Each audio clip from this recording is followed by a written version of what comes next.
You know nothing about. Hello? Are we live? I think we are.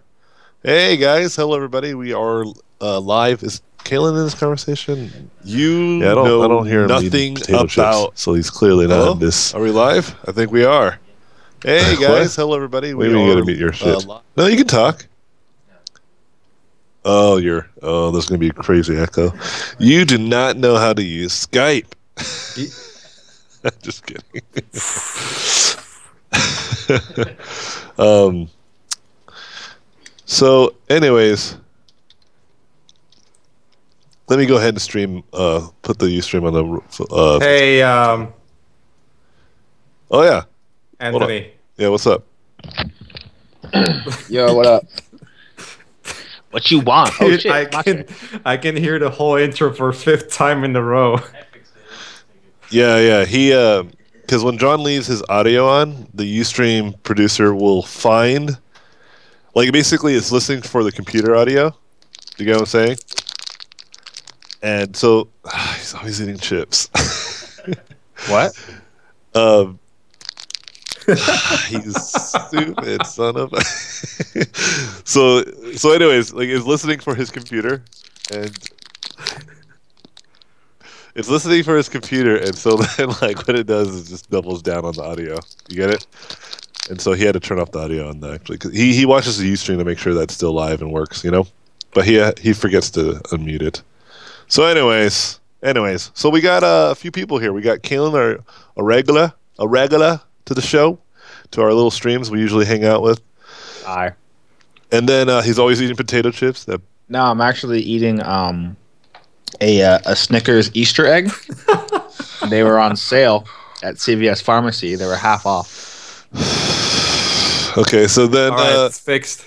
and now we have Mache. Mache is a new addition. Him and I have been talking a lot, and we thought it'd be a good idea for us to kind of partner down, and we want to try to make this a regular thing. We want to do this often, and so this is going to be the first one. It's a way for us to kind of do multiple streams too. One that's like a more evening one, and another one that's more in the middle of the day kind of one, or maybe potentially become a morning one. And Mache will probably not be able to join that one, but Nope. you can always join the evening one. Yeah, and then just have people ask questions, have us talk about things. A few things that I wanted to talk about specifically that are different in this stream will be more like, so that way we can categorize them a little bit. So if you wanna, if you feel like you listen to both, and all we do is just answer art questions, and we don't really talk about stuff. A good way around that is us talking about things that are, related to our industries. And one of the things that I think could be really cool is like having this one, because Mache is like literally the guy who works on all the films, like every film. You name the film, Mache is working on it right now. Name any film. Scooby Doo? Yeah, he's working on it. Scooby Doo. Teletubbies. Tomorrowland, he's probably working on that. Teletubbies, the live action thriller, he's working on it. He's one of the hardest working people I know, man. He's crazy hardworking.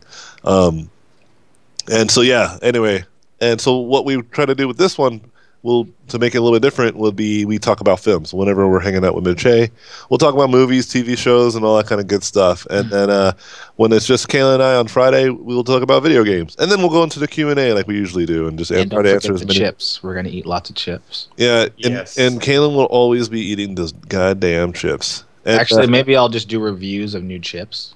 so that's another one. That's a stream that we're gonna have to do on Thursdays.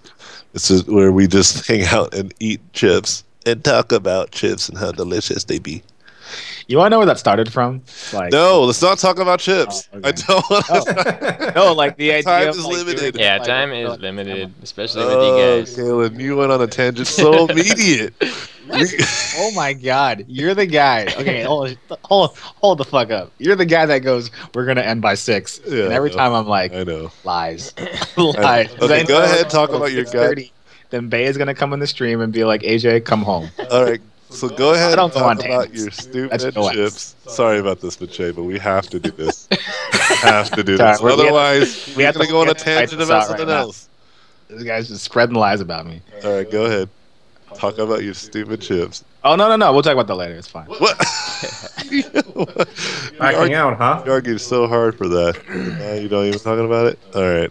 So anyways, so the first thing I think that would be cool to talk about is what's relevant. Currently, what's relevant is the Daredevil. Right? Yeah. Have you guys seen it? Have you seen it yet, Mache? I know you probably have not. Nope. So you just do nothing but because I worked on it though. And No. yeah, you didn't work on it. It was TV. I don't know if they're like in different unions. They're pretty much. Are they different no. unions or they're like the same? Like it's kind of the same, isn't it? I haven't seen it. Yeah, but like, could you have worked on it? Is what I'm trying to say. Because are they like? Is that because I know the art department is pretty much like all. Yeah, I mean, But- technically, yes. Oh, okay, all right. Question is if I would want to. Okay, it's a good show, man. It's I don't know what they would have had you do though, right? Just like well, the way it works, Probably design the suit, like the armor and stuff. yeah, maybe. the way it works is that those guys usually hire union folks, and if you're in union, you can work in both film and TV. Oh, sick. All right. Yeah, I've seen the show, just the first few episodes. With my wife, and we loved it. Like she was like shopping, right? And she's like, whenever she's shopping, like it's hard to. It's like me whenever I'm trying to like learn Unreal or 3D or whatever I'm trying to learn that weekend. I'm like in it. I'm like deep in it. And my wife, she's usually shopping for like nice, like clothing, whatever, to look hotter. And I'm like, all right, that's cool. I'm down with that. And she's like knee deep in shopping, and then all of a sudden, like the first like 4 minutes of their like it captivated her. Like she was gonna go like turn off the light, and she just stopped like in the hallway, and she was just staring, like watching the whole opening scene. And I was like, let's watch it. Let's just turn off our things and just hang out and watch it. And we did, and we liked it. We stayed up like till 2 watching, or not 2, 12, which is super late for us. Watching it. Yeah, usually sleeping like around 7, right? 10 o'clock is like my like latest, man. Like if I go beyond that, like which I did, I'm generally really tired. I had like a Monster earlier today to kind of counter What time my do tiredness. But did you see it, Caleb? Oh yeah, I forget what episode I'm on, but yeah, I didn't know it was on. Like I kept seeing like links about it. People kept saying it was awesome, but then I'm like half paying attention because it's like I'm looking at it while I'm working. And then finally, like I was on Netflix watching like Lilo and Stitch, and then like it showed up and it was like, you should definitely watch this. And I'm like, all right, I'll watch it. And I was like, damn, this is getting pretty intense. Good, like man. That, like that fight scene. It's like this guy's so tired. He's just fucking people up. In this hall. That was a great piece of cinema there. Wait, but were you the only one that was thinking like, why didn't he just sneak and just open the door and bounce? I don't know, man. Spoiler alert! You admit you will never watch this show, man. You're too busy. And what do you dude. guys think about it being so violent? I'm cool with those fights. I like it because I mean, it kind of has to be like that. Like Yeah. it's like Dark Knight. It's kind of like the Agents of Shield, right? And like the Flash, where it's kind of like the Smallville, where it's like it's kind of kiddie. It's kind of very teen I think all boppy. superhero movies should be violent. For Whoa! It just Rape. It depends. It depends like what superhero it is, but like that guy like kind of has like it's like that Superman like dark past kind of thing, or like a Dark Knight. I don't know. I like it though. I think I like the I don't like the Kingpin's voice. That's kind of weird to me. I don't know what thinks that. Spoiler alert! Spoiler I alert! literally said I only watched a few episodes. I had a feeling that Kingpin's like clearly like he's in the comic books, so every time he's like the guy I speak for, it doesn't. Well, I don't even know if that's You mean him. the but, like, Kingpin? I assume it's him.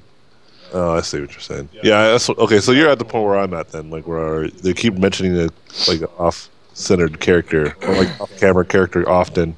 Who's like, Well, I'm not even sure it's shenanigans. him, but I just assume it's him because that's always been like the main nemesis is like Kingpin. Yeah. When you see Spider-Man just come in there and be like, "What up, y'all? I belong in this universe too."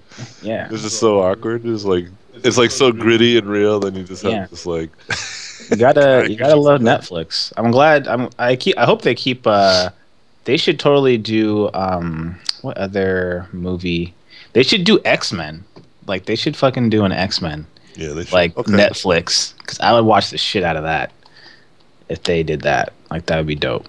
But I don't know if that ever happened though. So Mache, what do you watch anything while you're working, or do you have like anything on your brain as you do the science? Usually, yes. What have you been watching, man? Anything? Recently, a lot of documentaries. HBO Go is sort of available now. Yeah. I was catching up with some of the documentaries they have, and one that really grabbed a lot of my attention was The Jinx. What was that about? Fucking awesome show. Well, it's about this. It's about Robert Durst, who murdered his wife, then murdered his friend, and then murdered his neighbor, and and got away with it. And then he started a Chuck E. Cheese. I've heard about this. Yeah, the guy like. And then so weird. And then HBO was making a documentary about him, and I don't want to really say more than that. It's just you got to watch this because. Got it. Okay. Yeah. Right after it's crazy. Yeah. It's a fucking crazy guy.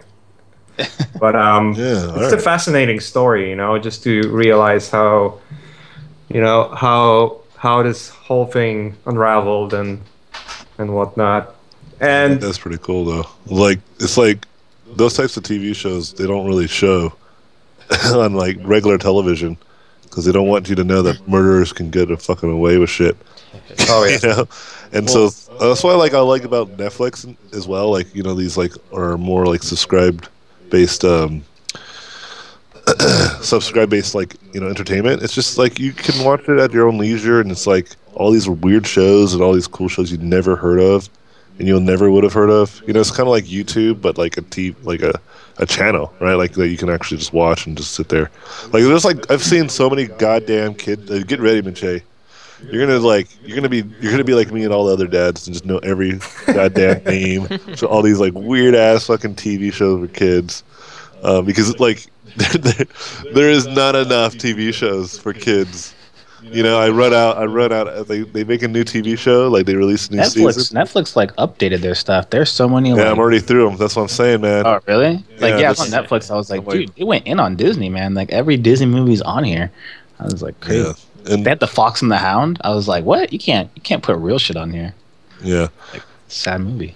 Yeah. So anyway, it's pretty cool though. Like this new kind of wave of like entertainment, man. I'm down for it, and it's like very similar to kind of like what's going on with the education scene that we're doing as well, right? Like it's just everything's so much more accessible, and I'm like a big fan of that, man. Like I'm making like these interactive tools using the free software, that I would have not ever even come even like a city block like to coming to fruition in terms of like programming. There's no way. Right, I just have no interest of learning how to program and all that kind of stuff before, but now I'm like really in it, man, and because it's just so easy. I'm really a big fan of all this stuff. Like when HBO went free, right? I was just like, duh, It's not free. Is it free? No, it's good. Yeah, isn't it free? It's subscription. It's subscription now. You don't have to have the cable. Yeah, that's what I meant. I'm sorry. Well, yeah, it's free for 2 weeks though. Like you can just sign up with your iPhone or iPad or Apple TV. Yeah.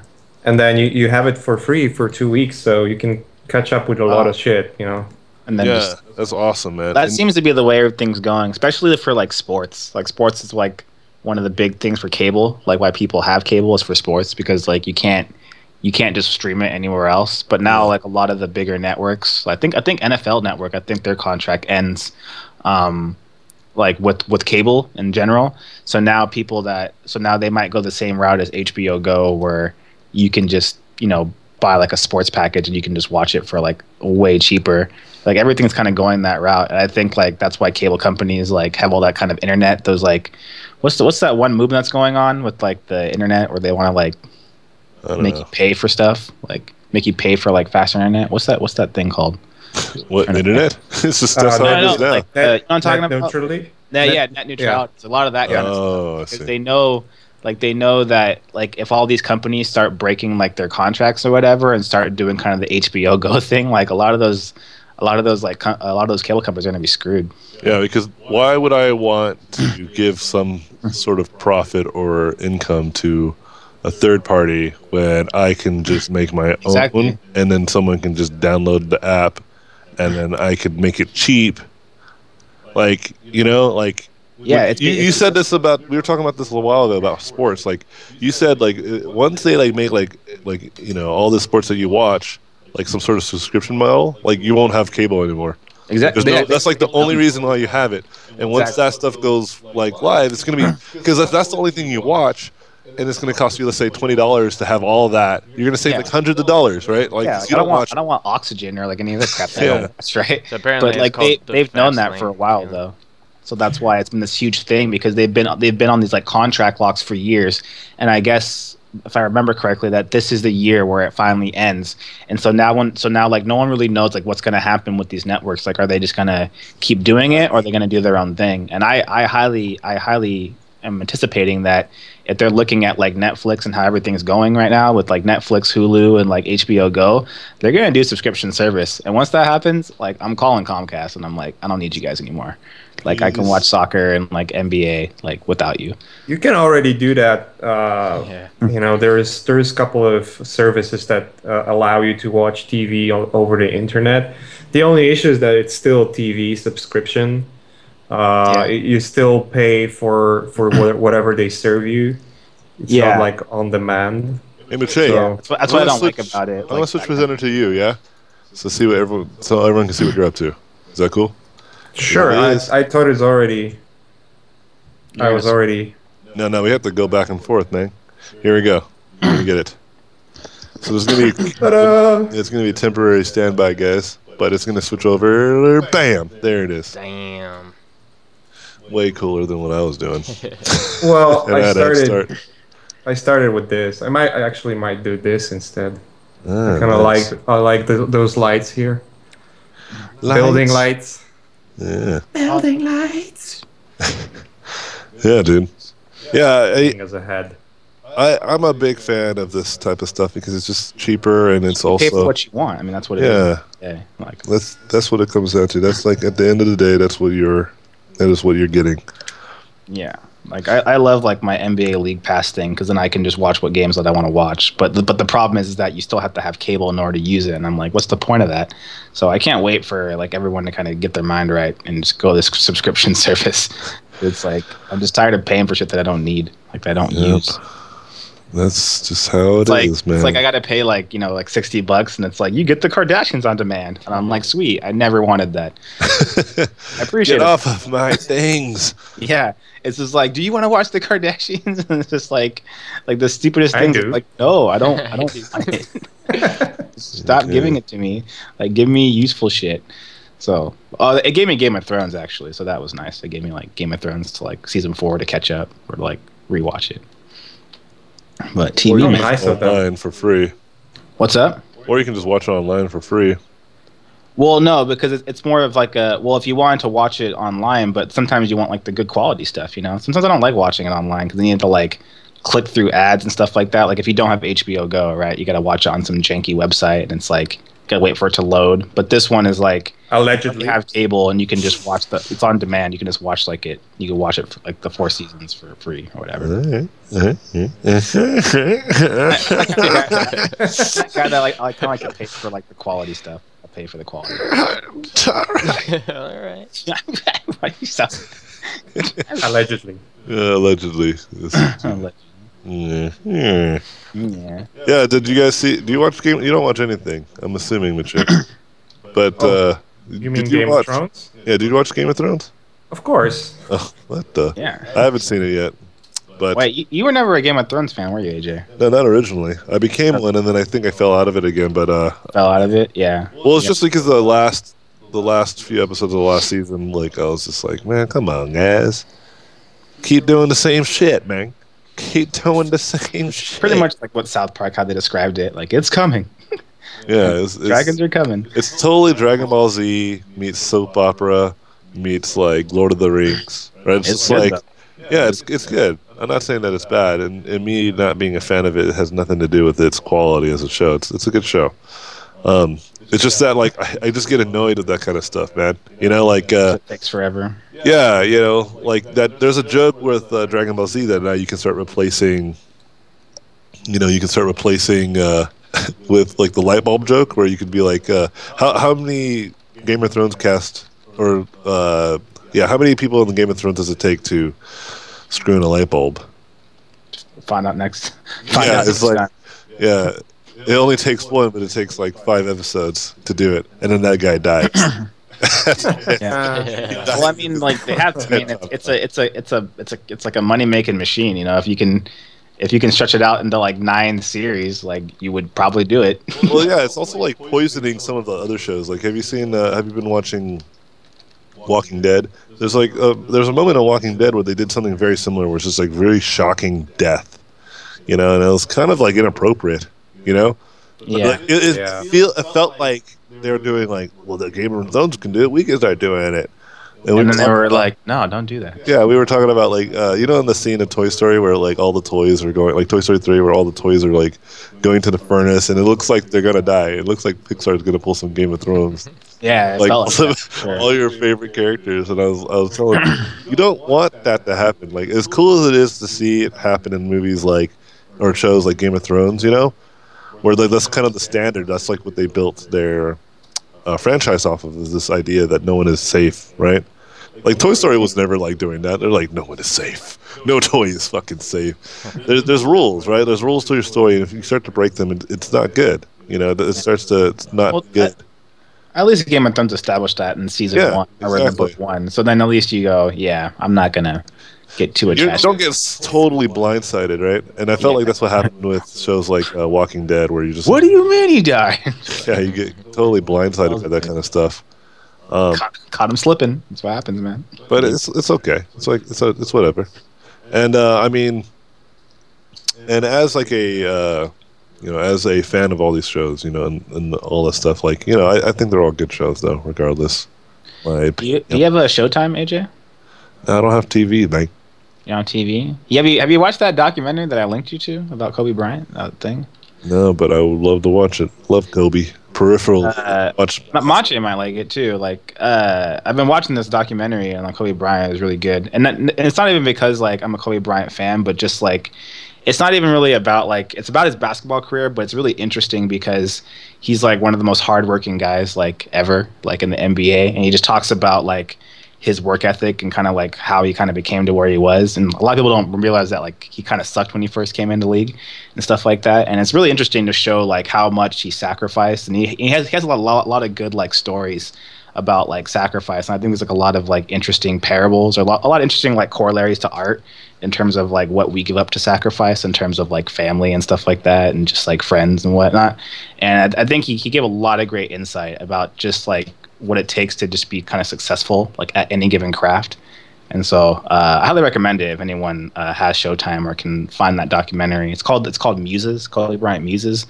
And what he talks about I think is pretty profound. Like he gives a lot of good like just inspirational kind of quotes about like just manning up and handling your shit. I would say it's good stuff. I feel like most people that achieve like a certain amount of success have that ability. You know, they have like an understanding that people want. You know, they want to know like what it is to take, or what does it take to become successful. And one thing that I think is clear to me is like it's all the same. It's just like tremendous amounts of hard work and effort. You know, like tons of that, and then being consistent with it. Consistency of that is also just as important. Yeah, there's like some really cool stories like how he failed, and he failed a lot too. Yep. People don't realize like there was apparently in his first like season of being an NBA player, they were in the playoffs and they were in like an elimination game, meaning that if they lost, like they were done for the season. And I guess the coach put him in, and he shot like 4 air balls like in a row. and they lost the game. And then like at that point, like everyone was making fun of him too. They were just like they're holding up like 4 fingers, you know, because he messed it up and he lost the game. And like everyone just kind of like wrote him off, you know. And then like it was like it really traumatized him because he's like it's his first time in the NBA, right? And he's only 18, right? Because he leaves right after high school, and he shoots like 4 air balls. And then he's just like, fuck. And then like, he talks about it. He was like, dude, he's like, I studied so hard the day before, and they finally put me in, and like I shot 1 air ball, and I was like, okay, it's all right. I'll get it back. And these are like open shots too. They're like no one's guarding him, and he's like air ball. And like one was for the game winner, so it went to overtime, and then like 2 more, and the last one was to win the game, and he lost it. And so I guess like, yeah, it sucks, right? And so he's like, dude, I thought I fucked up. He's like, I thought everyone was gonna write me off. So apparently he went to like the local high school gym when he got back at like 2 a.m. The janitor was there, and apparently like he just shot like all day, like literally like the entire day. He didn't leave the gym. Gotta do. And then I guess like so then the following season was interesting because their first game of the season was the team that they lost to, like in the playoffs. So it was like a regular season game. And then that's the game where if you watch that game, he just like shits on everybody. He's just like killing everybody. And then that's when he was like, he felt like that moment was like the defining moment of his career when he was like, okay, this is my moment to kind of prove that I can do it. But it's interesting to see that like, it wasn't like he just came in and was just dunking on people. Like they literally. Nobody's like that. Even Michael Jordan, man, he didn't have a great start either. And it's just everyone is paying attention when you're already like when you're there, when you're fucking killing it. That's when people start paying attention, and then they think, wow, where does this tremendous talent come from? You know, and they don't recognize that talent was created. I think it's that like, and also doubt, because he also even talked about like. So going to the NBA like straight out of high school, right? That's like not really a common thing. Most people go to college first and then play in college. And he used to talk about like how there were times like during those times where he wasn't playing good and he was sitting the bench, like he would drive around the UCLA campus and just watch these kids having fun and stuff like that. And he said he's like, did I fuck up? You know, did I make the wrong decision? You know, I could be going to college, you know, having fun, but I'm here in the gym like doing stuff. So there were times where he actually wanted to quit too, where he's just like, you know, fuck, maybe I made the wrong choice of going straight to the NBA. But I guess that was all kind of this parts that has helped motivate him to like become who he is. So it's a really interesting documentary just about like just random kind of, you know, parables of what he had to go through.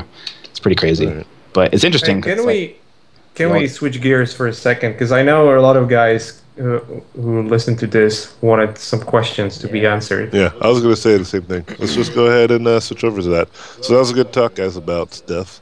But for anyone who's like, you know, really like in the position where you feel like you're shit out of luck and like all this stuff is sucking, like take that story with like some, you know, like take a moment and understand that everybody has that moment in their lives, you know.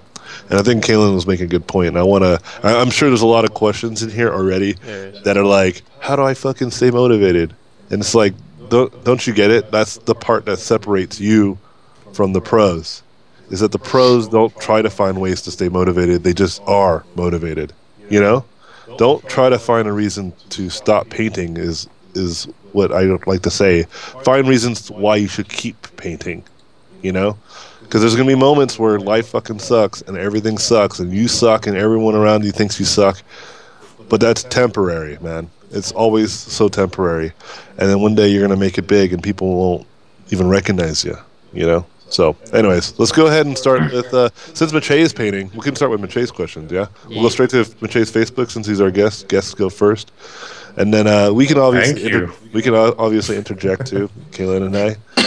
But let's go ahead and get started then. Go ahead, John. For the first question says, what's the super awesome deal behind Showtime? We'd like to know more about your badass bomber jacket ladies. What's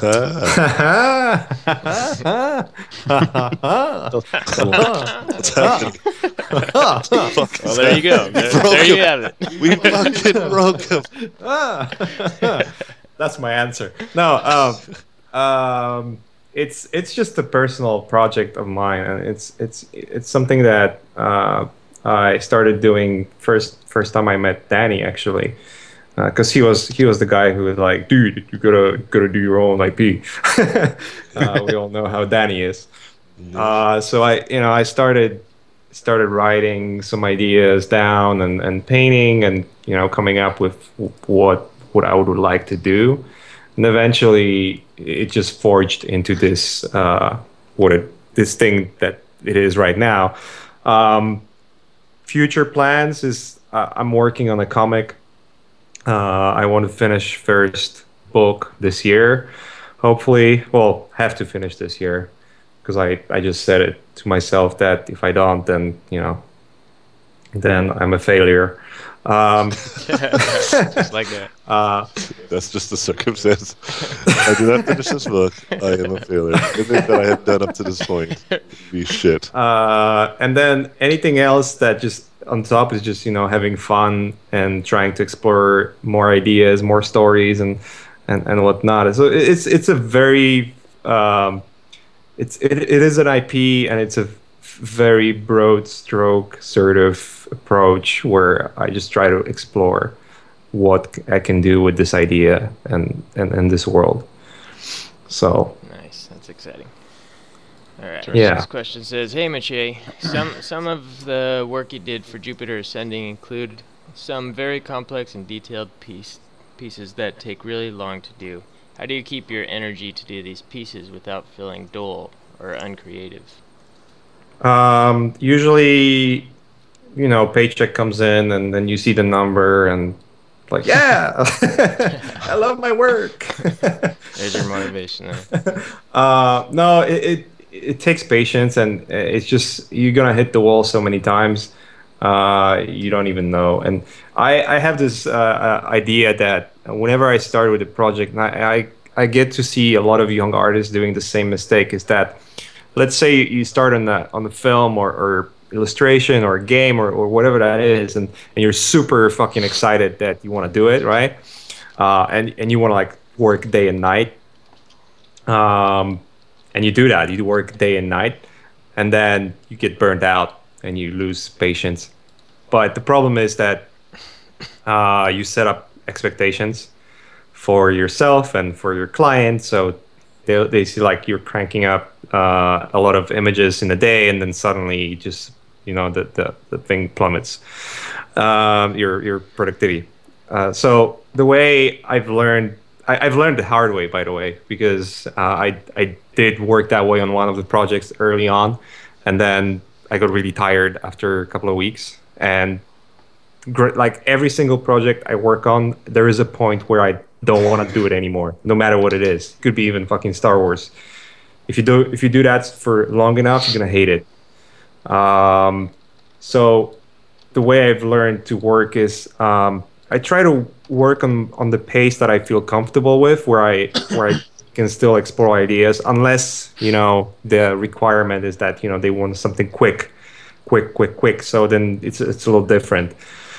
Then you have to do it quicker. But I try to pace myself, and even if the project is super exciting, not to get overexcited, just maybe write down some ideas, and whenever you hit the wall, and eventually you will, then the way I try to approach is that I think of myself like I'm getting paid for something that I love to do, which is painting. And right now, I could be in a much worse spot than being tired of doing illustration that will be in the film, So with that thinking, and with the fact that whenever I work for a client, I try to be as professional as possible and kind of force myself to be professional. It helps me a lot to sort of get through those tough moments, But definitely, if you pace yourself from the very beginning and set up expectations that you feel comfortable with, then going through those moments where you just don't want to do it anymore, it's going to be much easier. And I can tell you one example. There is this painting that I posted in the beginning, I think it was, which is this great huge battle with aliens and whatnot. It's like 360 panoramic battle scene, It's one of the biggest paintings I've ever done, and that painting started from regular 16 by 9 close-up frame on the soldier that is in the very center of the painting. It was supposed to be just like a key frame, and my supervisor John Gata would just ask me, "Hey, make it wider, make it wider, make it wider." Make it even wider. So every day I would submit work and it was like, no, it's not wide enough. And it would just grow from 2,000 pixels to 20,000 pixels. Like, fuck. And every time he would say, make it wider, I was in a stage of work in progress on things that already were there. And I knew I have to finish them. But on top of that, now I have to actually come up with more. So it was just like doing a couple of paintings in one painting. And after I finished it, working on the huge battle scene with aliens is like, oh, it's cool, right? But when you work on it for like 2 weeks straight and you're done, but your boss tells you, well, it's not done. It still needs some details and needs to be wider and needs to be bigger. Then you lose patience. And then once you've finished and your boss says, well, can we make the different view now? The same grand scale. Fuck. Yeah, it's a nature of business, right? You're gonna get to those areas where you just don't want to do it anymore, and you kind of have to power through it, So there are the techniques to make it easier on yourself, and definitely pacing, and then trying to think about yourself as a professional. Like, I'm doing this for money. I'm getting paid. Think about it like you're paying money for someone to paint you something, and you have high expectations. So think about it this way. Like, what if you were paying yourself for what you do out of your own pocket? You would probably be more productive that way. Cool. So there's actually a lot of questions on your Facebook post. Yeah, so I'll just jump to some random ones that I think are some good ones. Actually, that's a good idea for you. And then we'll jump into some questions for those who actually showed up to the stream, right? So the next question is for Maciej again. What was the hardest part of leaving Naughty Dog? Friends. Friends. What did you do with us? All the dick talks and pranks and the crew at Naughty Dog is probably the best crew I've ever worked with in terms of the people.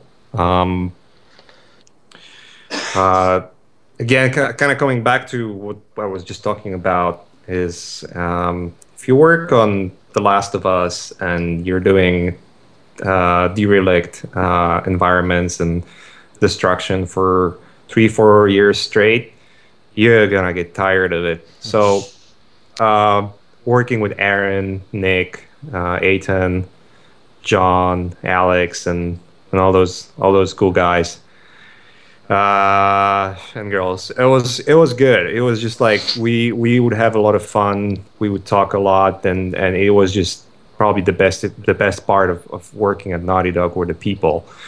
And leaving Naughty Dog was the part that was the hardest, because I knew that now it's not going to be a daily interaction with those guys. I will have to work, when you work from home, then you're not interacting with anyone. Well, the trade-off is that you don't have to wear anything. You can just sit with your, balls out. I wear like shorts and tank tops pretty much every day. I don't give a fuck. And then when you work in film, when you get to the art department, it's usually like each film is a different bunch of people. Sometimes you'll stumble on the same guys and work with the same guys, but it's like meeting everyone all over again. And since I left Naughty Dog, I worked in a couple of films and I met a bunch of new people, and I also worked with some guys that I already know, so that was kind of easier. But It's just different. It's just way different. You don't feel when you know someone for very long, you feel really comfortable talking about anything, and you can go beyond boundaries of normal conversations. And I'm talking, you know what I'm talking about. Case in point. Yes. He doesn't know how. So And now all of a sudden you just kind of have to, figure out if that's the way to go with this new person that might not understand your dick joke, or bleached assholes or all those. yeah, that's fun kind of the stuff. What the? You just get up saying one word, like you and as all I have to say about that, and I was like trying to talk. That's a good way to interrupt, man. When he's trying to talk. But my point to or add to yours is that there's a difference in like just totally a difference like in working with people. That's awesome, man. That's why I think the game industry is a lot more fun in a lot of ways than the film industry is, just because you games don't take months to make, and so you truly are sitting and hanging out with these people for quite a while, like you're saying, and better yet, like if you work with that person on Uncharted 1, you're probably going to work with them on Uncharted 2, and so like games make trilogies of their games, like I have a lot of friends that work at Turtle Rock, for example, and they're working on, the next big game, and it's pretty much the same thing, but now, they have a game under their belt and it did well, and so there's a lot more comfort that comes with that, right, and a lot more fun to be had because, your boss is probably not going to be so hard on you guys, there's still going to be pressures of crunch and shit, but I mean, it's just a lot lighter, right? Like everything's just a lot lighter, and that you just start to get real comfortable. Like when I worked at Blizzard, I was always very, very envious of like the team on WoW, because I mean they're like literally making the same game for decades, These guys, like you talk about like next level friendships, right? Like these guys like have jokes that go like inside jokes that go back for years, Inception. Yeah, you just try to like have a normal conversation with you, and they already passed you, and they're on to like a whole different like chain of jokes and like stuff, and they're all cracking up, the good crack up, like the one you laugh from your gut, and you're just trying to join in. You're like, I'm one of you too. I'm one of you too, and that's why I'm like when I like separated myself, like it was important to have like right now I'm working with some like, and we always like we say some real ridiculous shit in the office, and like I'm always afraid like we leave a recorder on after class and we just like put our stuff online, and we're just most racist, most discriminative, Those bigots. yeah, and I'm just like, oh no, we recorded, it's online, oh! And because like when you're just amongst your friends, it's like it's harmless. We don't have to think it's just doing it because it's funny. Because you can say it because you're in the comfort and safety of really good friends. And I think if you ever like get a studio and you want to, like if you want a place to stay, you'll know when you make those types of friendships. That's the place you want to try to stay. Yep. Next question. All right. Next question says, if you showed how you made those Sentinel concepts, I would be in heaven.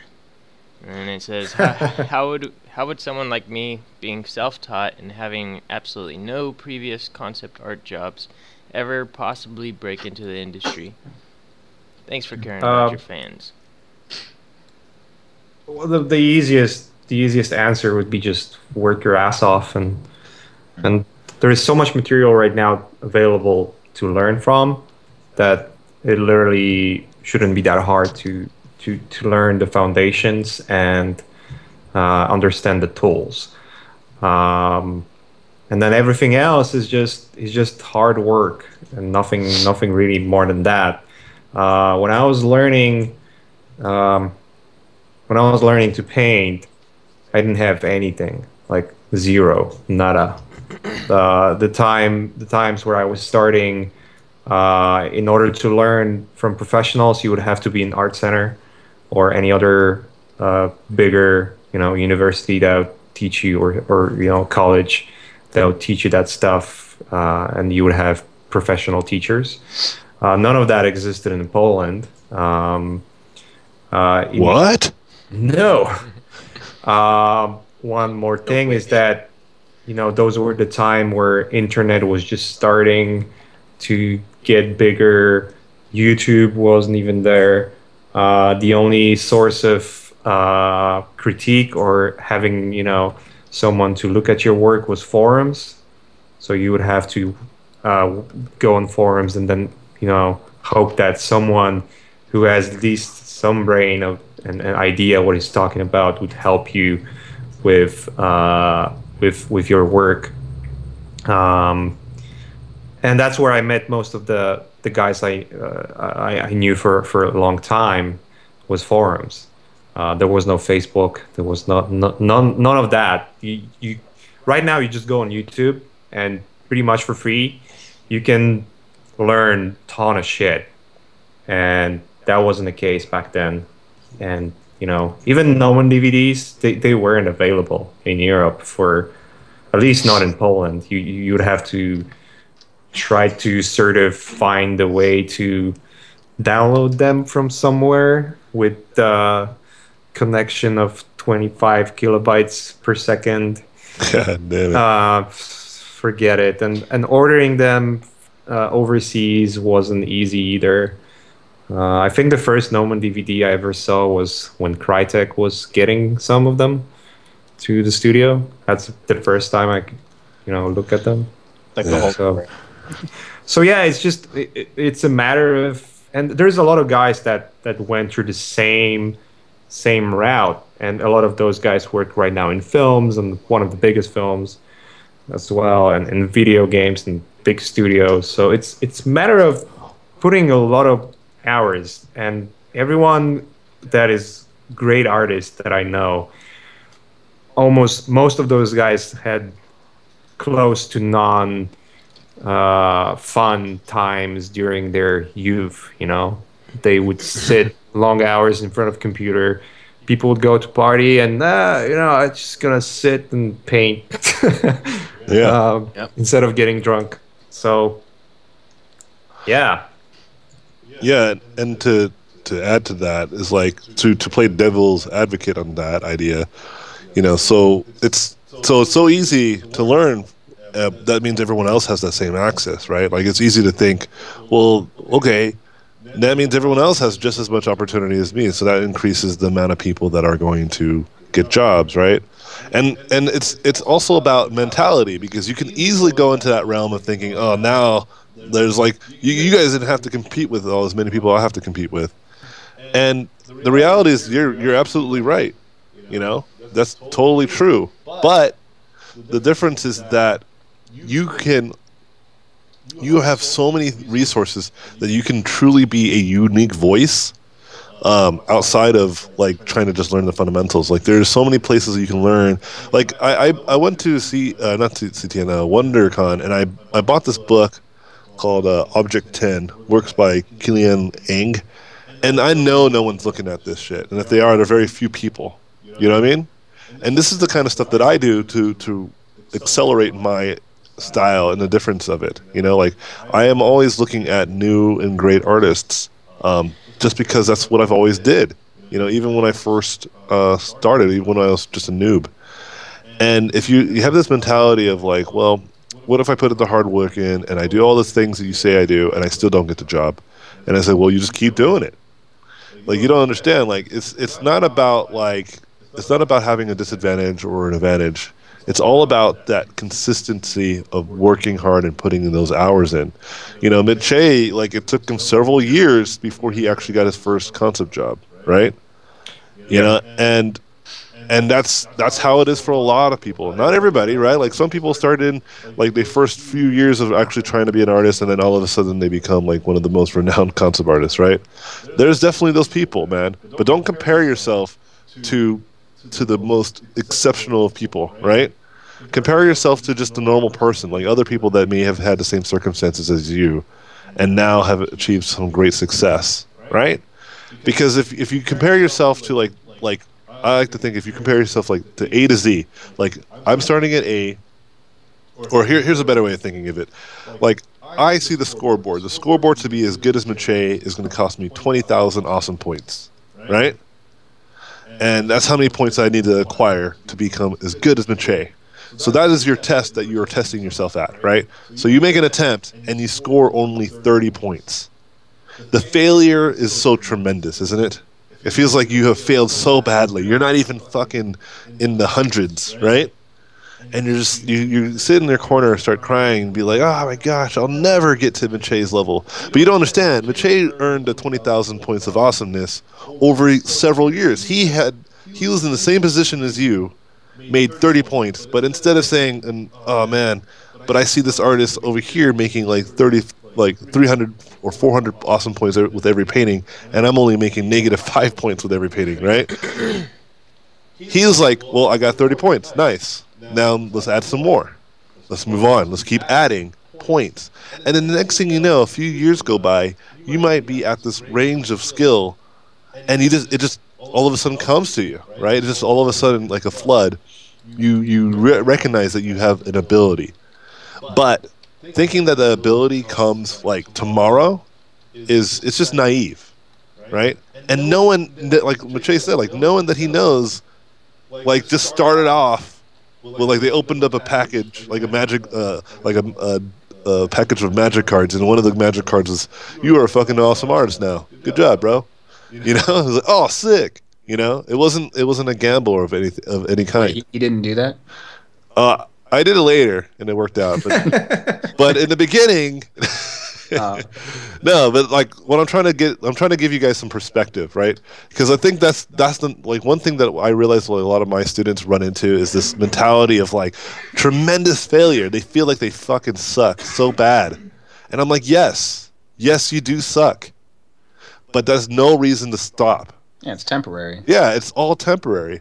It's like you think that sucking now is going to prevent you from being good later. I was like, no, what's going to prevent you from being good later is you stopping now.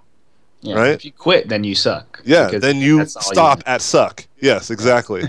Right? Like your destination and your Uber says stuck at suck. Right? Like you have to make the choice of moving the gears. If there's no if you're like trying to go up a flight of stairs and there's a few stairs missing, then jump. If the stairs are too far of a gap to jump, then make a ladder to crawl across, or build a bridge to crawl across.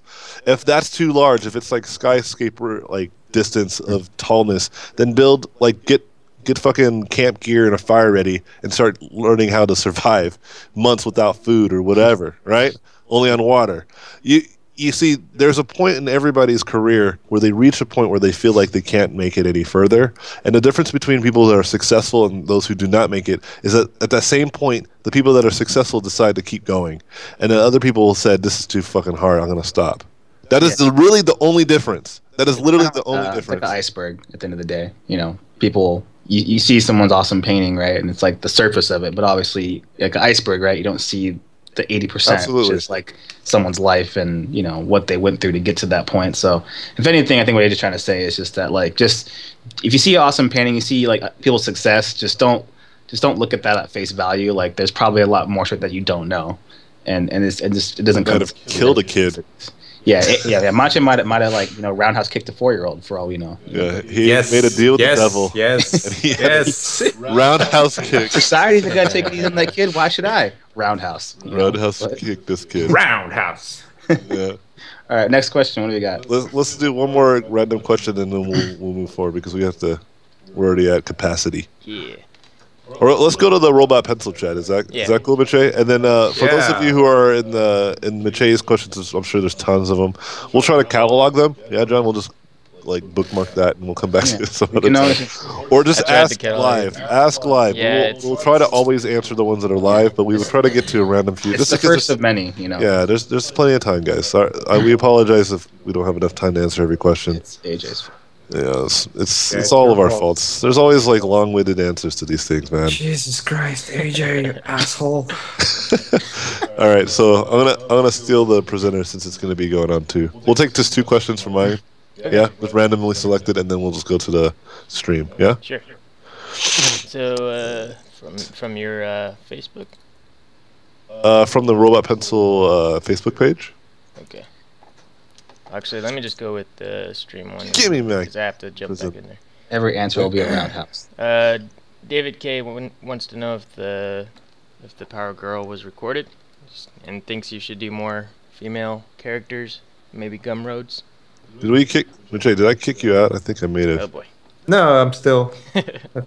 Yeah, you did, you asshole. I kicked you out of the go-to meeting, is what I meant. Whoops. Yeah. It's all right. We'll never come back to you again.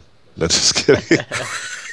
I meant to steal the prisoner from you, and I accidentally just destroyed your presence in the go-to meeting. Oh boy.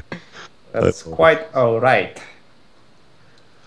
Here, I'll send you the link again in the chat. Let's go ahead and ask the question anyways, John. Was this recorded? And can you do Gumroad for female characters? It's not entirely recorded because fourth, but it's all good, dude. I'll have this file available on my website, and you can just go to the content part of our website. When you go in there, you'll see there's where I'll be saving these things. This won't be uploaded until probably tomorrow, though. So just hang. Sure. Next question is for Mache. It says, can you talk a little bit about your upcoming mentorship and what's in store for the upcoming Gumroads? And oh shit! Why'd you respond like that? Oh shit! It should be the Inception button. And David K also wants to let you know that you're an awesome teacher. Thanks, David. You're an awesome student. Answering questions about mentorship. That's something that I wanted to do last year, and I failed miserably for being stupid. No, actually, what happened is that at the very time I was doing plans for mentorship, I was actually on the verge of leaving Naughty Dog and finding new work in film and working my way towards the union. So I had to, figure out what's going to be more important at that very moment of time when it comes to my professional career and what should I be going forward with. But I want to sort of come back to this idea of mentorship because I still want to do it, and I feel like I owe people that I promised that I'm going to do it last year, that I owe to do it at some point finally. So I don't want to say more than that. I can assure you it's going to happen, but I don't want to say more. I don't want to throw in promises because, again, right now I'm in another pivotal moment of my life where I literally don't know what I'll be doing in the next 3 months or 4 months. Mentorship's tomorrow, guys. That's what he's trying to say, y'all. So sign on up. Yeah, we got him busted. Next question is all is sabotage. for AJ. This is all sabotage. And we got you. Thank you for doing all this, AJ. My question is, how should one approach studying for becoming an illustrator for, let's say, Riot Games? What's the difference between studying for an illustrator and concept artist? Should a beginner practice directly doing complicated illustrations and learn along the way, or is it a better idea to practice more character designs and sketching first? I'd say start learning how to do illustrations if that's what you want to do, because character design, you can learn character design and never really do illustrations, right? And you can learn illustrations and never really learn how to do character design, even though there is character design elements required in terms of doing illustrations. But in a lot of cases, especially with Riot, the design is already made. The character design was already done, and you're just taking that character and you're just making them look fucking epic. Jason Chan didn't design Caitlyn, but he did a fucking epic painting of her. like like changed her original splash page, you know. But I will say that whatever you do, it's gonna help, right? Like no matter what you do, you're gonna learn how to paint and become a better artist. And like you got to recognize that what you're doing is giving yourself an excuse if you haven't started already. Like if you haven't started doing one or the other, you gave yourself an excuse to not work and paint because you're saying, I don't know what I want to do. I don't know what it is that I want to do. What is better? What is better is just to get started. You miss 100% of all the shots you never make, right? Or never take, right? Like if you never make take a shot, you'll miss, like automatically, right? You've already failed. And so I would say my best advice to you is make a choice, like whatever it is you want to do, and it's not going to be the wrong choice, I promise. You know, it really only takes like let's say at maximum like a good 4 to 5 years to really become a good artist at whatever it is specifically that you did. Like to be good enough to get work, right? If you really put your time and effort in every hour of your day and like that's all you think about, I almost guarantee that like within 4 or 5 years you might have some sort of job, right? And let's say you started with character design and you decided to switch it up. Like, I don't want to do character design, I want to do illustration. Well, you can do that again, and it might take you 2 years instead of 4 years because you've learned so much of the fundamentals of drawing and painting from the other thing that you did that it's so much easier to transition. If that makes sense. Like, so don't worry about whether you're like, because I think people feel like, hey, if I start learning character designs, I might not be good at illustrations. It's like, no, what the fuck? You'll be good. Don't worry about it. You just have to learn a new kind of thing, like which is illustration requires a certain set of rules that you might not have learned from character design, and vice versa, right? And so there's nothing wrong like starting with one and then maybe changing your mind halfway through. Like think about like what's happening with me in my career. I'm like literally like almost giving up on art and making fucking video games, right? Like I just want to make interactive experiences, and that is like all I'm thinking about. It's like that is the passion I have for art has been completely transmuted to game design and game creation. Like I'm like online. Today we were like looking at all these fucking games that we had no idea existed. And because that's kind of like same thing I said earlier. That's like what I did to become a good artist. Is I looked at all the art that no one else was looking at, right? I was looking in every fucking crevice that I could, to learn just something, And that's what I'm doing the same fucking game. I'm live in the fucking Unreal game docs. I'm like, you did, man. It's scary. I've read like at least like a good 30 or 40 pages already of just game docs. Like that's like words on fucking paper. I'm like reading books. With art it was easy. You just look at pictures, right? It's like he drew that arm with a kind of oval shape. Right? Books, like, you have to fucking read, like, the words that these guys write. And sometimes half the words they write, you don't even know what they meant by it. Right? You're just like, what do they fucking mean by linear interpolation? The fuck does that mean? And so then you have to go read what linear interpretation means. And then you just, it's one of those things that, like... You can learn from a lot of different things. Like, there's always, like, some kind of knowledge or some kind of, like, bit of information you can take from something if you just look for it. So whether you go the illustration or character design route, like there's something that will be useful to you, like if you open your mind to it. Yeah, you're don't worry. Just worry if you're not drawing. If you're not drawing right now, I'm worried about you. Are you not drawing? He's not fucking drawing, Caleb. He's not? Wait, go to his screen. Can we go to the screen? Yeah, John, hack him. We can't. All right, on to the next question.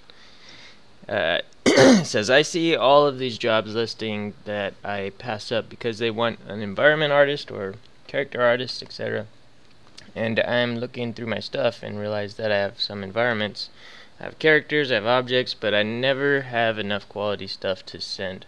I might have like 3 or 4 good pieces and feel like it's going to get me the job. So my question is, am I shooting myself in the foot by trying to study all these? No, it goes like I think we kind of answered this question with the previous question. No, not really. What you are shooting yourself in the foot is if that quality is not like upgrading. Like nothing in your portfolio is upgrading in terms of quality. That means you have lack of focus, right? That doesn't mean that you shouldn't. Because I know lots of people who can do every single thing: environments, characters, props, like. At an expertise level. The guy in this chat. Yeah, Mache, for example. Right? No. Yeah, like he could do everything, right? Yeah, Like, that's seriously. character, mechs, fucking environment, everything, right? Illustration, all that shit. And there's people that can do that.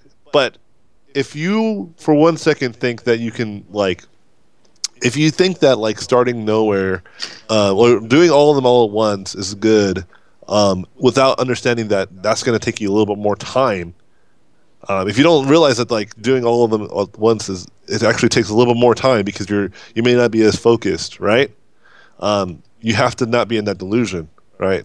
Because it takes tons of fucking time to be good at one of these things, right? I mean, Maciej, how long have you been in the industry? Like, just painting, like, from your first job to today? Like, when was, like, 2003, that was the first job. 2003, so about 12 years of Yes. just nonstop painting, right? Yes. Do you see what I'm saying? Like, and Maciej can do everything, but he's at 12 years in, right? And I was saying it that before that if I would average the amount of hours that I've spent in front of a computer and how much sacrifices that meant for my family and personal life, that would be about easily 12, 14, maybe 16 hours a day on average, including weekends. Yeah, So that's too much, man. Get your shit together, dude. There is such thing as working too much. There is such a thing as working too much, and it's called Maciej Kuchara. All right. But you know, I feel like I'm getting to that point where I don't have to do that anymore. Yeah. Even though it's probably somewhere in my blood right now that I think when your kid is born, it's really going to hit you hard. Like for me, like my priorities completely shifted. Like I was like heavy duty hard worker. I still am. I work pretty hard. But instead of making sacrifices for in terms of family, I make sacrifices in terms of my career sometimes, right? Like I will completely take a day off, or I'll just like have to reschedule my work just so I can try to make up time that I missed because I've been working so hard, right? And so it's something that you're probably going to experience. But to go back to that question, it could definitely hinder you, but I don't want to say it will entirely like ruin you because if you do it right, you can totally do it all, right?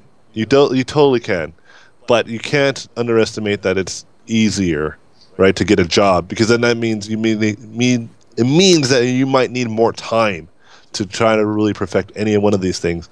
You can approach it like I did, which is all I do is fucking characters. That's all I do, right? That's all I care about. And every time I try to do anything other than that, I just I'd just rather do just characters right now. That's how I am, and that's fine, right? Because I've made a whole career off of it. And does that mean I'm missing out on opportunities to work in environments? Yeah, but I don't do them, so I'm not necessarily missing out, am I? Right? I'm doing what I like to do, and I get paid for the things that I like to do, which is great. If you like to do everything, then do everything, but do everything well. Do not underestimate. Just because you have everything in your portfolio doesn't mean someone's like, "Hey, you have everything in your portfolio, but it's all kind of garbage. But since you have everything, we'll think about giving you a job." You know, it's never going to be like that. It's going to almost always be you don't have anything good. You need to focus. People are going to tell you that, and that might not be that might not be accurate advice for you, right? Because that's the only thing they can say, because they can't say that, well, your characters suck and your environment suck and then this sucks, everything in your portfolio sucks. They're going to just say, you just need to focus. But maybe you do want to do everything, you know? And so that means you have to focus on everything and work on it super hard. We have a lot of students, like when I was teaching at these schools. John, next question. When I was teaching at these schools, God damn it. when I was teaching at these schools, there would be students that would be like, I'm going to make a whole fucking environment level, model, texture, everything by myself. And they have like no experience in any of those things. And I would usually just be like, you're not capable of doing all that. Yeah, we should have a little more structure to the questions, but Shut up. I get it. Shut up, you guys. You're educating. No, I agree. It's fine. Look, it's fine. even if we were to answer every question in 1 minute, we still wouldn't be able to get through all the We questions. we have not to at all. we have I to still figure have out a way questions to from- keep AJ under like 3 minutes. Yeah, like I'm that's not what sure I'm if it needs to saying. be like a You as timer or well, something. man. You as well. No. This you guys are. All right, next question. Here we go. Hold on. Before we go, let me finish this tangent. Hold on, let me finish this. That is the quality of our streams. We give like really insightful answers to some of these questions. Good, sure. And that's why I don't really cut you off. Yeah, see, because if John thinks it's a good answer, then he doesn't say anything. But if it's a short answer, like what brush you use, I can answer that in a minute.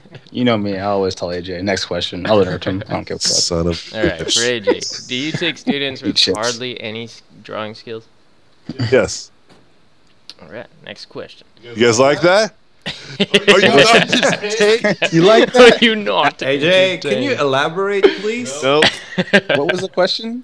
Nope. That's next question. Oh, I didn't Thanks, hear it. Oh, Kaylin. boy. Thanks, Kaylin. Everyone say Don't thanks. blame, don't blame me. That's your fault. You can't answer it. All right.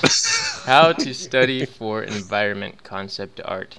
AJ has been doing the art habits videos. They prove to be awesome, but the study part seems to be focused on character design. Maybe explain how to study for environments. I could do that in the future. The study videos are meant for me to also learn, right?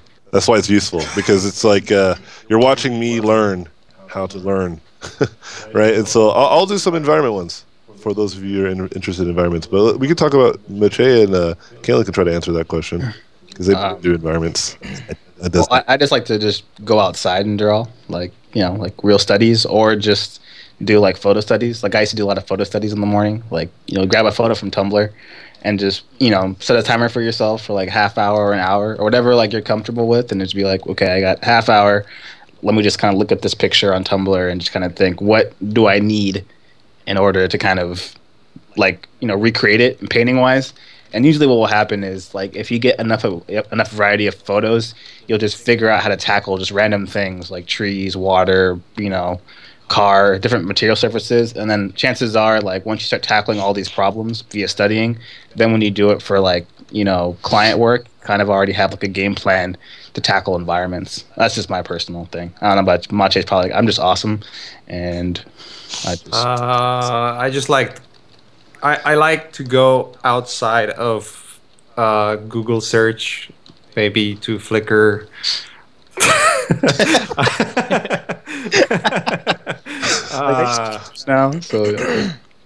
No, I'm gonna be honest with you. I don't know. It's just the approach that I had for to learn myself was just brute force, sitting and doing it a lot. Obviously there are better ways of doing it, like having the foundation, learning the foundation of perspective and lighting. And one thing that I can say that was very helpful, and it helped a lot in terms of getting my environments to be more realistic, was that episode that I had where I started learning matte paintings and what are the principles of matte paintings. A lot of people think that matte paintings are beautiful photorealistic images, but the truth of the matter is matte paintings are basically the only purpose for them is to fake and fool your eyes so that you don't see where the green screen is. So that can be pretty much anything. And when I was doing the Hunt for Gollum, which was this short, 40-minute short, 40 minutes, not really short, fan-made. Short for Lord of the Rings. Yeah, for Lord of the Rings. It was a lot of fucking learning and a lot of hours to make those matte paintings for that little show. And that helped me because the way I started to approach environments, and I feel the way I also teach how to approach environments, is that I focus a lot on light and apart from getting shapes and the idea behind the environment, there's a lot of things that come with light and texture and an understanding of form and materials, because all those things are sort of connected together. And when you study photography and when you look at photography a lot, you can learn those things really fast. Obviously, the more natural, sort of pristine way of doing it is just going outside and teaching your eye how to paint from nature, because then you naturally become more familiar with colors and understanding of the natural lighting and whatnot. It's just much easier to do it at home when you just look at photography. Yeah, I think I lost my train of thoughts. No, photography. All right, so that's cool. Let's do this now, guys. Let's go. Just basically lightning round, as many questions as we can. We do this lightning round thing where we just kind of try to answer. This is where we have a hard time really finishing. Yeah. But we will definitely stay on track. I'm going to do 2 5-minute breaks, right? So we're going to go ahead and switch over back to Maciej to see where you're at. Yeah? Sure. Okay, so I'm going to send it to you, so just go ahead and accept it, buddy. And then, yeah, we'll just 5 minutes to try to answer as many questions, and then we'll do another 5-minute round again. And so 5 minutes will basically tell us we're at halftime, and then, yeah, we'll go from there. So let's go. All right. How do you find your absolute passion? That one thing that you would do for the rest of your life? Why do some people have such a hard time finding this? For me, it was very simple. You just pick one thing that you think is interesting, and then if you don't know what that is, like look at your sketchbook. Whatever you draw the most, that's probably what you're interested in. Next question. Kaylin, you answer it. How would you go about studying other artists' paintings in terms of doing master copies and reverse engineering how they problem solve certain things, whether it be environments or characters? I think you kind of answered his own question. It's like when you study another artist, like you just look at their work and you just think, well, what do I like about it? What's interesting about it? You kind of have to answer those questions in your head mentally or write it down. And then you just try things. You know, you look at someone's painting and you go, how did you do that? And then you literally just try it. I mean, that's how me and AJ and everyone learned while we were in school, because we didn't have any teachers. It was us looking at like Craig Mullins and like Maciej's work and being like, how does he do that? And then we just like, I think this is how you do it, guys. And we try it, and then someone would be like, oh no, I think you do it this way. And then you just eventually you eventually Next have to question. Lightning round. Maciej, go. All right. Since you're always learning new programs and exploring techniques, what do you think are the current and future tools artists should be learning to stay demanded in the industry? Oh, you got an easy one. Go 3D. Good. Next question. All right. In film, is it possible to earn a living wage and work decent hours when employed with an effects house, or is it more crucial to earn a spot in the ADG? ADG. Yeah. Maciej, Yeah. that's done. No, that's done. It could be elaborated a lot. This is like a large topic, but VFX right now is. If you want more answers, we'll answer them in another stream. Try to be one of the first beeps. Okay, go. All right. Wait, is it on me now? It's all back on me. All One right. sec. What methods and routines do you use to manage your sleep schedule without depending on a lot of sugar and caffeine? I'm asking because a lot of us has to deal with long hours and sometimes all-nighters. Sleeping is very critical for being healthy. Any advice? I have a hard time doing that myself, but what I've realized is timers. And we're using one right now. Or a dog. Or having kids, right? They're natural alarm clocks. No matter how late you work, you're still gonna fucking wake up at 6. All right, next question. Have any of you guys gotten the Heroes of the Storm beta? I played it when I was at work. I wasn't a big fan of it, but I think it's much better than the last. I played it like not a beta, but I played like first alphas, and I was like, this ain't no League of Legends. But now I don't know where it's at. So no, I have not, and I know everyone else in here has not as well. Move on. Then, oh yeah, Kaylin, you're going to be answering this question. Go ahead. Next one. For sure. Would you guys hold a party for the graduates of your mentorships? Always do. That's AJ question. We always do whenever we can. We're going to try to do something in Comic-Con. Yeah, we'll figure that out. Yeah. Conventions are where it's at, for sure. Whenever we meet up in a congregation, we usually play hard. GDC was the first one we really got a chance to do that, and it was a lot of fun. Next question is actually for Maciej. It says, I would like to learn about your matte painting, photo bashing techniques, tutorials, perhaps. Yeah, I have quite a few of those already on Gumroad, and there's gonna be more. Yep. All right. And there's not any more questions from the streamers, Okay, great. We still have like another minute, and we still have another 5 minutes. but there's still a lot of questions on Yeah, Facebook. let's do it. Let's go. Let's go to back to Manche's. Facebook. Do you still do studies, or are you just still trying to improve? I don't have time for studies anymore, but I always try to search for something new. I think we all do. Yeah, I'm always trying new ideas. That's the way to go. Yep. Kalen question: why does Kalen always tell me he hates Unreal? What? I don't hate Unreal. I'm just never gonna buy it. No, I mean I don't have a problem with it. I just love to hate on shit that AJ does because it's funny to me. Yeah, that's cool. We're living in the past. Blast of the past here, guys. Brendan Frasers. Buy Don't Wake Baby, just so you know. Right. Anyways, continue. Hi, Mache. When did you realize that you liked to be a concept artist? Was it a project that made you think to become one, or an artist that you admired? Or you simply had so many ideas that needed to be drawn and you couldn't help but start to sketch like crazy? By other words, what was your initial inspiration for choosing Halftime, this guys. Yeah, we are out of time, right? I cannot answer this. Well, back in 2003, I saw The Cathedral from Tomek Baginski. That's where it all started. Cool. Next question. Would you guys do a presents mentorship? Presents? If we know what that was, continue. Next question. Sort of like an internship.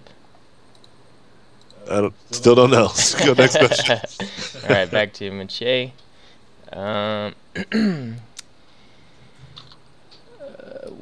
When you were learning, how did you fit your studies around general work/living chores? I find that once I've come back from my day job, I'm too tired. Yeah, it's just, powering through and doing sacrifices for that. Yeah. I have a quick answer for that. Work earlier. That usually helps. Don't come home after a long day of being tired. Start your day early with like whatever you want to do. That's what I did. Mache says, on 3D modeling, do you rig skin your model? If it No. is yes, okay. He's like, hell no. If it is yes, all right. Just some tips for rookies and more about the badass Showtime. Yeah, it's a long one, right? Yeah, Showtime is badass for sure. And one tip. Going to one be. tip. One tip: work hard. All right. Everyone keeps saying. So let's go ahead and switch over to the other Facebook so we have some time to answer some of those questions, if there's any over there. I don't have them. Oh, you do not. No one on Robot Pencil page? No, Facebook I didn't page? see them. Could go for a scout again, but Yeah, it should be on, the Facebook, Robot Pencil. There's like streaming tonight, and then there's questions there. Or like, it looks like there's about 8.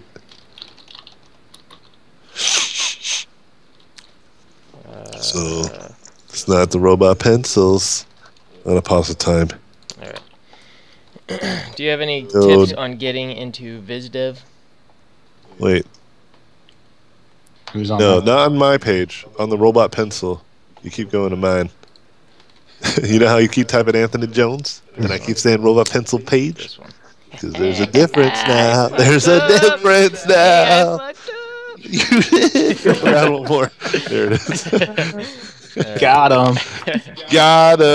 I'll answer this one first. Any tips on getting into the BizDev? Work hard. It's so much work to do what like Mache did. I remember Mache was explaining to me like all the shit that he had to go through. And you have to pay, man. You have to pay to get in. It's like after all that work, you still have to have fucking some money to get in, you know? So Right. I'd say, yeah, it's just you guys. Anything job related in terms of how to get it, just know that it takes a lot of time, patience, hard work, and resilience, like ability to accept failure, because you're gonna get turned down a lot. AJ's like, all right, so you go to him, you say this secret word, and you got it. Cheddar dicks. How to study for environment? No, that was already asked. What Say happened to the cheddar Twitch dicks. channel? It just is buggy, man. It's too buggy and not reliable. Like every time we were doing it, and someone warned us too about it, and I was like, all right, well, we'll find out. There's only one way to really, really know, and we really, really know. How do you guys maintain such a high quality of work? Surely you must have some off days, right? In those days, what do you do to pull yourself out of a creative funk or mental block type situation? I think Watch it. Let's power through it. Yeah. Your lack of ability has nothing to do with you sucking. It has to do with you not knowing enough information. And so whenever you're in this position, what it is not that you're a bad artist, is that you don't know shit. So go learn some shit to start advancing your painting. If you've never painted perspective or done like hundreds of design or painting studies of like perspective and all that kind of stuff for environments, you're not going to be an environment artist. Mache and Kalen have done so much of this, and that's why their artwork reflects it. Yeah. Your ability, like the great work that you see that people do, is a reflection of all their like hard work and dedication. You'll definitely but I think what he means, like, you definitely have an off day where you definitely don't paint the best. But if anything, it's like it's still there, but maybe it's never. Situation. Oh shit, my bad. Okay, Matt didn't do this shit, but I do. I think what I'm trying to say is, concentration. when those off days come, it's not that you're off; it's that you're painting from the same stuff that you already know. And don't like it anymore. Yeah. All right. Thank you guys so much for doing these. Listening to you guys and being able to jump in and out of watching the work. Being done, that's just a thank you. And we're going to the question. When changing the size of a brush, do you use a keyboard button or using the drag method? If you use buttons on keyboard, you have fingers like a freaking ninja, dude. We use our mind. That's very Keyboard, of course, man. All right.